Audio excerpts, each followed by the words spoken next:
Good morning. Ako po si JDB, ang inyong abang lingkod. Pag-usapan natin ngayon itong ilang araw na rin yung pinag-uusapan, no?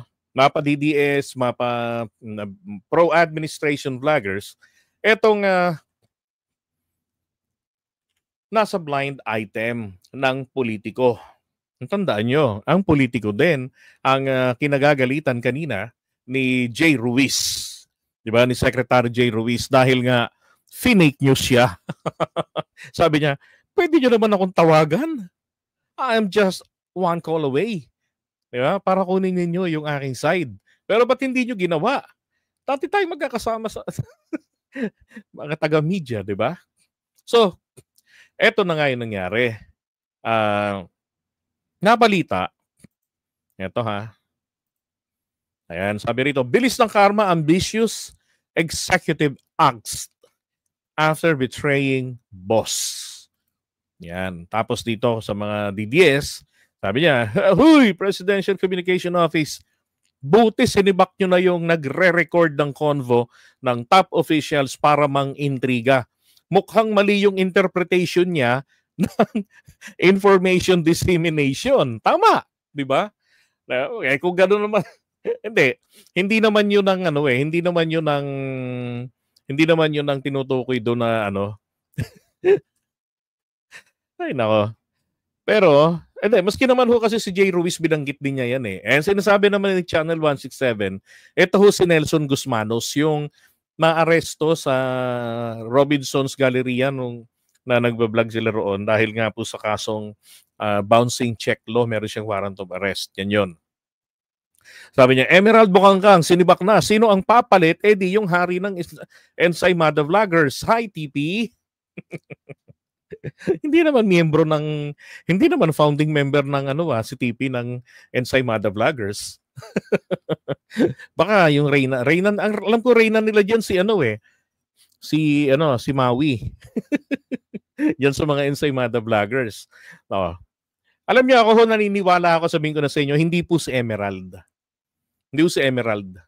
Bakit? Kasi sinasabi nila puting ahas. Paano magiging puting ahas ni Maharlika si Emerald daw?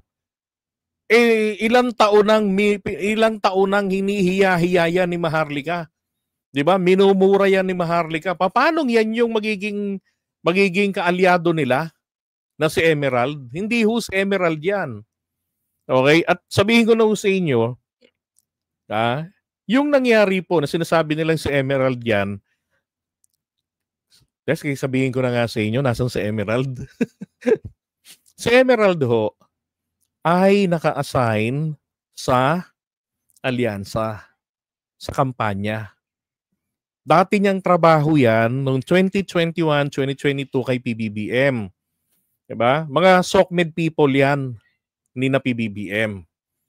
Sila yung mga nauna pa sa amin, kami independent vloggers, sila mga paswelduhan talaga ni PBBM. 'Di ba? 'Di ba sinabi ni PBBM na wala kaming noong 2016 yata, wala kaming makuhang airtime sa TV, sa radyo, ganito. Kaya nag-engage kami sa social media. At sila 'yon. Ganoon na sila katagal kay PBBM, malalim na. So hindi niyan gagawin ni Emerald naman traidor para makuha niya yung posisyon sa PCO. Anong nangyari ho kasi, kaya sinasabi nila na si Emerald yan, kasi di ba bigla-bigla na lamang po tayong ginulat nito ni Cesar Chavez na nagbakasyon. Tapos ang inassign niya na mag-lead ng PCO ay si Emerald in the past few days. I believe that was February. Nangyari yun, parang mid-February hanggang February 18 yata yun. Pinaubaya niya. May lumabas na ganung notice from Cesar Chavez nung siya pa yung head ng PCO. Yun yata yung sinasabi nila na si Emerald yung nagtangka. Hindi siya. Eto, tingnan pa natin yung laman ng blind item. Unambitious. Okay, walang gender na sinasabi. Tingnan nyo ha. Ay, hindi, meron pala. Ito, here, ayun. Unambitious senior government official. Okay, so ambitious senior si AS. Has reportedly lost her job amid a major transition within her agency as consequence of her own political maneuvering. Okay. According to the Grapevine, AS, si Ambitious daw, had her sights set on replacing beleaguered boss. Sino ba si beleaguered boss?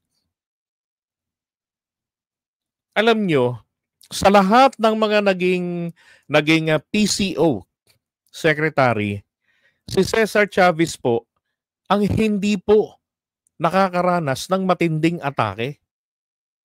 Hindi si Cesar. Kaya nga maraming nagulat, kami man nagulat, bakit bigla-bigla na lamang si Cesar Chavez ay nagbakasyon? Anong dahilan? He was doing good. Siya rin yung dahilan kung bakit ngayon sa PTV may time slot na yung mga vloggers. Nangyari na yung matagal ko nang gustong mangyari na magkaroon ng pagkilala sa mga vloggers na maging pantay din. Na yung kayang gawin ng mga nag-aral ng journalism na ipinagmamalaki, it's because they knew the code of ethics, they have the code of ethics, hindi naman din nila sinusunod palagian yan.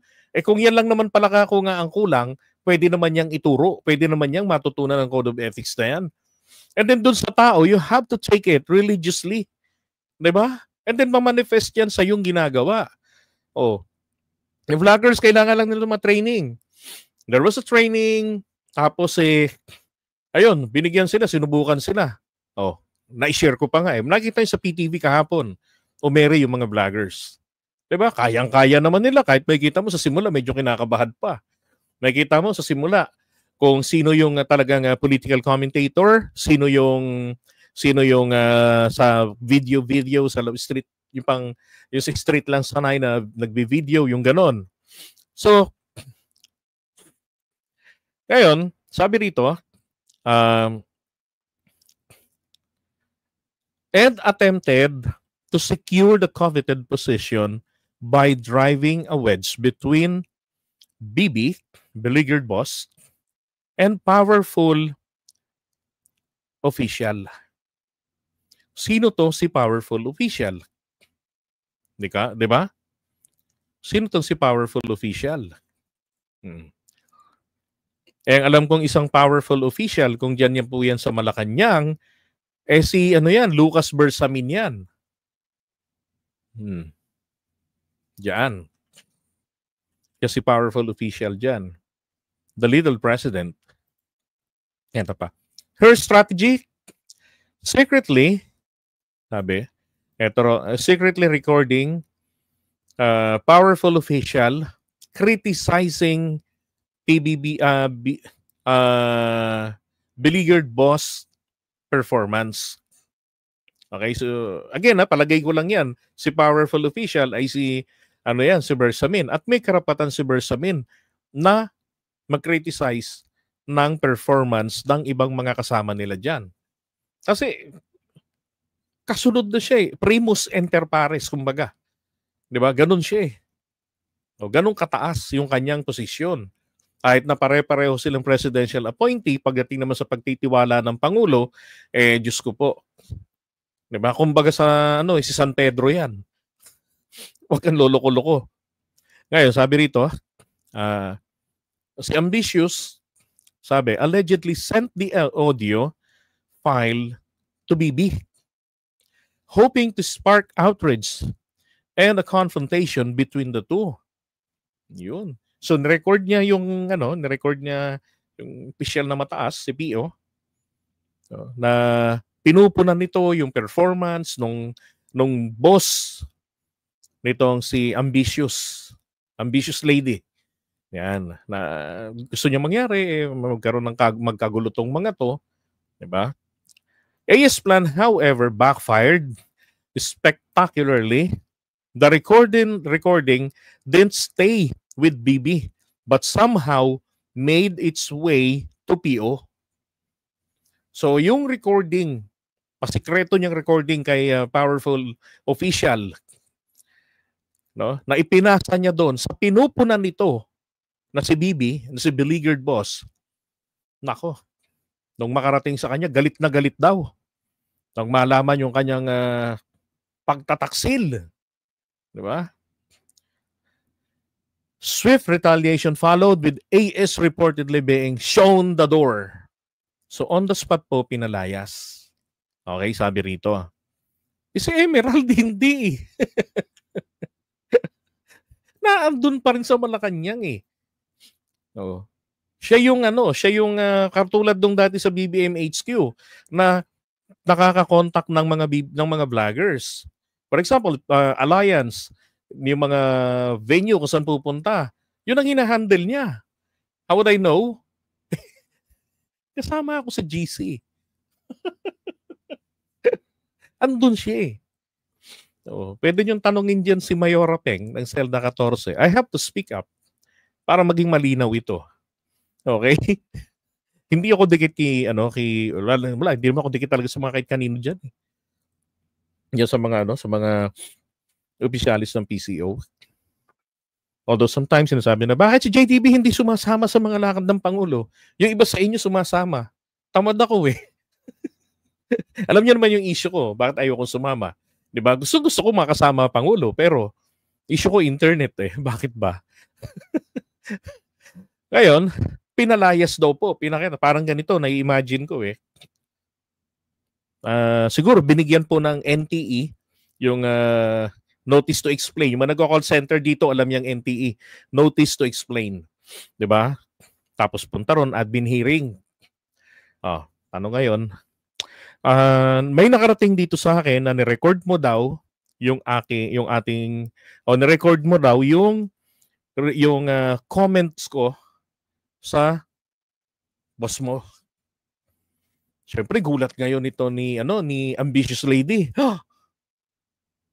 Paano mo nalaman? Siyempre hindi naman gaganon yun eh. Hindi ho totoo yan. Wala akong katotohanan yung bagay na yan. Meron eh. Ito plinay ngayon yung recording. Siyempre, etong si Ambitious Lady, putlang-putla to kahit maputi. Diba? Parang nakainom ng suka sa pagkapahiya. Tapos ngayon, si boss, si powerful official, si PO, naglabas na ng galit. Diba? Ikaw pala ang puting ahas dito. No, ikaw pala ang burning ahas. Lumayas ka. Fired right away. Okay? Ngayon, sabi niya rito, fortunately for AS, the agency she worked in is in the midst of a sweeping reorganization, allowing her exit to blend into the bureaucratic reshuffle rather than stand out as a political fallout. Naalala ninyo yung sinabi ni Attorney Claire na lahat ng mga empleyado ngayon, hindi lang po dyan sa PCO, lahat ay under evaluation. Diba? Ilan na po ang nasibak? Ilan na yung mga napalitan? DOTR. Diba? Meron pang yung kay Ruiz, diba? From Bautista, ento napunta kay Ruiz. Ruiz, ano ba pangalan nito? Hindi si Ruiz eh. Okay, hindi si Ruiz. Basta D-zone. Merong bakit magkasama ba kayo ni Triumph? Sino si Triumph? At ganon ang sinasabi mo. Bakit kayo po ba magkasama rin? Sinabi ko na nga, magkasama kami sa GC. Meron kasing GC. Sila sa mga vloggers na kung sino yung gustong pumunta sa venue ng alyansa sa mga rallies. So ngayon, sila yung nag-aayos ng ID. Okay? Yung sa Pasay, kasama sana ako doon. Kaya lang hindi na ako tumuloy dahil bumuhos ang malakas na ulan. Di ba? Kasali ako doon. Meron nga akong ID noon eh. Good for same day lang.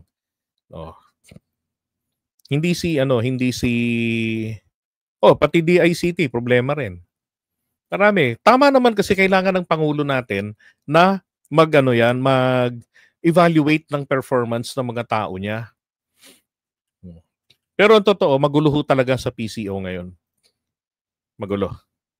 Sabi nga ni J. Ruiz kanina, nung una akong dumating dito, akala ko employment agency to eh. 'Di ba? Yung manonood kanina ng kanyang tawag diyan, press conference. Ngayon, pansinin niyo kung kailan po nangyari yung yung sinasabing gulo diyan. Ang mapagkakatiwalaan kung kaya pinag-courtesy resignation ang mga dating appointee sa Presidential Communications Office. Ayon yan sa bago nitong pinuno na si Secretary J. Ruiz. Nakatutok si Ivan Mayrina. Dito rin nire-reveal din niya kung bakit siya ba't siya ang kinuha at gaano kasi kalala ang PCO. Sa unang araw sa pwesto ni Presidential Communications Secretary J. Ruiz, isa sa mga isyu na kanyang kinaharap, ang utos para sa courtesy resignation ng lahat ng appointee sa mga opisina ng kanyang tanggapan na inilabas si Executive Secretary Lucas Bersamin. Paliwanag ni Ruiz, kailangan daw niya ng mga taong mapagkakatiwalaan sa paglaban sa fake news. Ikinuwento ni Ruiz ang mga problema sa loob ng PCO. Yun, eto na. Leakages. Leakages? 'Di ba? Totoo naman 'yun, 'di ba? Bigla na lang may mga dokumento nakakarating kay Mahar luka-luka. Totoo naman 'yun. Maraming intriga. Maraming nagsisiraan. Marami nagsisiraan. Ayaw natin, dapat confidential lahat ng orders, lahat ng papeles dito. We treat it as confidential. Siguro dahil yan sa mangyayari ng malasahan, mangyayari ng pagbabago. Minsan kasi, gumagawa ng kung ano-anong kwento na wala namang totoo. Ang sabi noon ni Bersamin, hiningi ang courtesy resignations para malayang magawa ng bagong PCO Secretary ang kanyang tungkulin at maipatupad ang kanyang mga polisiya. Ay kay Ruiz ang masusing pagbabantay sa fake news, pag-fact check at paglalabas ng agarang tugon para sagutin ang mga maling impormasyon ang pangunahing diskarte ng PCO ngayon. I-evaluate lahat ng pinagbitiw na appointee at saka dedesisyonan kung sila'y mananatili o papalitan sa kanilang pwesto. Sa loob ng linggo ito ay naasahang mapupunan ng mga mababakanting posisyon. Usually ganoon naman talaga kasi we're all presidential appointees here. So, para lang sa amin naman, kumbaga, siyempre, free hand sa pagpili ng ating mga kasama. Mahirap din po kasi, siyempre, dapat pagkakatiwalaan. Mahirap kasi kung hindi mo kasama, hindi mo naman kasi dapat kilala. So of course, as secretary, dapat dalhin mo rin yung sarili ng tao. May lumabas ding ulat na nakakuha umano ang kumpanya ni Ruiz.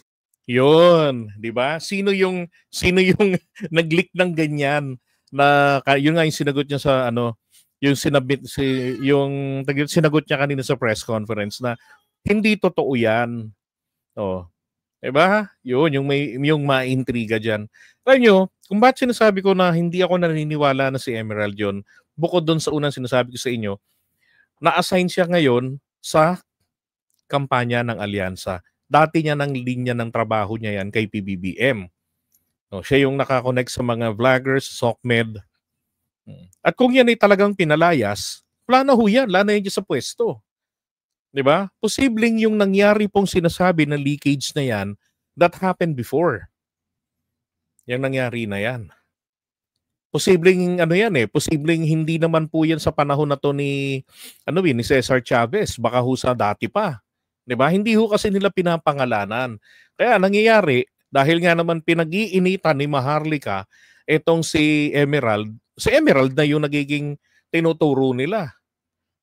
'Di ba? Pero sa akin, akala ko nga rin nung una, si Emerald yung tinutukoy doon. Kaya lang, nakikita ko naman siya sa GC. Pag hindi ko na nakita sa GC, sasabihin ko sa inyo kung siya talaga. 'Di ba? Yun lang ang hangad ko nga po nga rin sa kanila sa Malacanang, sabihin ninyo kung sino ang tao na 'yon. Bakit? Kasi, yun nyo kapag ka-hiring kayo, nakapublish. Pag may bago kayong tauhan, nakapublish. 'Di ba? Pero bakit kapag kami na wala na empleyado diyan, ganyan, USEC o dapat nga kapag kapangit yung record kung bakit nawala diyan, sabihin niyo sa taong bayan . 'Di ba? Para mabantayan. Tingnan niyo yung nangyari doon sa sinasabi nilang pinsan ni F. Elisa sa sa Bisaya na Negros. Si Cacho. Cacho ba 'yon? Cacho. O yung mataba. Ginagamit niya yung kanilang apelido, magpinsan daw sila, tapos sinasabi niya na kaya niyang mag-process ng makapagpa-approve agad ng project sa gobyerno. 'Di ba? Ay nako. So dapat malaman din natin ito. Sabihin ng Malacanang officially sino yung tao na to. Siguro kung mapapahiya yung tao na yan, so be it. Deserve niya yan dahil ginawa niya. Isang pagtataksil yan. Bakit i-record yung conversation? 'Di ba? Pangit yan pampapahamak ng kasama yan. Yan ang ayoko rin. Maging sa mga ibang kasama kong vloggers na meron kaming pinag-uusapan ng grupo, nagkukwentuhan. Tunyeta, biglang merong magla-livestream. Maririnig mo pag binagpakulay, mega love shoutout, thank you po sa pakulay. 'Di ba? So, sa ngayon, ewan ko kung bakit sinasabi ng ibang mga DDS vloggers na sa Emerald raw yan. Bomalabs. Na mahigit 200 milyong pisong kontrata sa Philippine Charity Sweepstakes Office ilang buwan bago siya itinalaga sa pwesto. Sa isang pahayag ng PCO, sinabing hindi raw naging incorporator o director si Ruiz sa kumpanyang tinukoy na Digital 8. Hindi rin daw siya nagkaroon ng share sa kumpanya. Si Ruiz daw ay head lamang ng sales and marketing at naging authorized representative sa joint venture agreement. Nagbitiw daw si Ruiz sa kumpanya noong January 15, mahigit isang buwan bago na-appoint sa pwesto. Di ba? Alam niyo, record shows kung ano yung nangyari talaga, may kita niyo naman . Pero kung merong gagawa ng kalokohan ng katulad ng ganito, pattern na pattern doon sa mga pinagsasabi ni Maharlika pag nakakuha ng information diyan sa Malacanang. 'Di ba? Kahit na verifiable, kahit na tignan mo yung record, makikita mo naman. Pero ang nangyayari, iibahin nila yung kwento. Bakit? Trabaho ho kasi ng mga DTS na yan na sirain yung mga nadidikit kina PBBM. Diba? Kunwari, fact check, lifestyle check nila, mga ganon-ganon. Pero yung gawain nila panira. Tapos ngayon, kung sino yung hudas na to, malamang etong tao na to, siguro hindi naman niya hangad, palagay ko lang hindi nito hangad na siya po ang maging pumalit sa pwesto. Bagkus talagang lintik lang talaga siyang mapanira dahil yun ang kanyang trabaho. Okay? Kumbaga Trojan horse ang trabaho niya doon sa loob ng Malacanang. Dati na nagkaroon na ng crackdown diyan . Akala ko nga naubos na yung mga appointees ni Vic Rodriguez. Kaya lang, kung meron pang natitira dyan na mukhang mabait, pero yun pala naman ang gumagawa ng kalokohan, di ba? Alam niyo kung bakit po etong si PO, di ba? Si powerful official, di ba? Siya yung biktima biktima nito ni Ahas . Ang ginawa nito ay yung recording, yung recording niya ay ipinakita niya o ipinasa niya doon sa PO. Ginawa kasi nitong ambisyosa, na-record niya yung kritisismo nito ni powerful official. Powerful official yan. Ibig sabihin, mga ka-level talaga yan. Ako naniniwala ko si Bersamin yung tinutukoy na yan, powerful official dyan. Tapos ang ginawa niya ngayon, binigay niya doon kay beleaguered boss. Doon sa kinikriticize. Siyempre, subordinate yun. Malamang, alam niyo yung mga professional na tao, pupunta yan, haharapin niya, kukomprontahin niya. Diba? Professionally. Then, totoo ba na sinabi mo to laban sa akin, ganito about my performance? How did you know that? I have a recording. It was sent to me by ambitious lady. Diba? Okay. Yes, ako naman yung boss mo . So, what's the problem? Hindi ba kita pwedeng i-criticize? I'm your boss. I'm the powerful person here. Next to the president. Diba? Ganon. So, mangyari niya. Nung malaman niya na may nag-record pala sa kanya, pinatawag niya na. Sa kanya ngayon, terminate right away. Diba? Ganon yung nangyari doon. Okay? Ay nako. So abangan na lang natin. Baka meron pang development. Pero sa akin, ang hangad ko lang naman po dito ay maging malinis na po ang PCO, maging mabilis na sila sa pag-address ng mga fake news. Sapagkat yan, ang problemang dulot niyan ay kasiraan ng imahe ng mga taong gobyerno na nagtatrabaho ng tapat. Biruin mo, magbabato ng akusasyon, wala man lamang pinakikitang mga pruweba. Puro putragis, puro puting ahas. Di ba? Puting ahas, putragis na yan. Di ba? Mga pasabog, flash drive, punyeta. Wala pa rin na ilalabas hanggang ngayon. Kailan yan lalabas? Pag si Raf na ang presidente ng Pilipinas, ay nako,